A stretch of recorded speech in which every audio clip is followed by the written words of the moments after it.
Medyo dry na ang buhok ni ma'am at saka medyo orange na yan.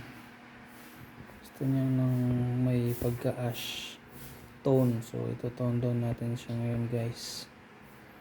Yan, meron na rin siyang mga white hair. Kailangan matanggal daw yung white hair. Tingnan natin mamaya. Guys, nilagyan natin ng medyo dark yung roots para shadowing effect.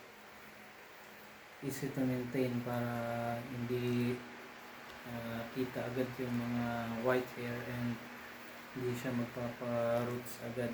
Nagbe-blend lang siya. Mamaya titingnan natin na may pagka-melting effect. Ayan na nga guys yung result. Ayan, wala nang mga white hair. Shadowing effect. Ganda ng pagka-tone down natin. Hindi siya sobrang dark, hindi naman light na light. Easy to maintain. Ano, parang naging highlights yung ibang light na color kanina. Ayan, ganda. Ayan, dinlagyan rin natin siya ng curtain bangs. Yan yung side. Healthy pa rin.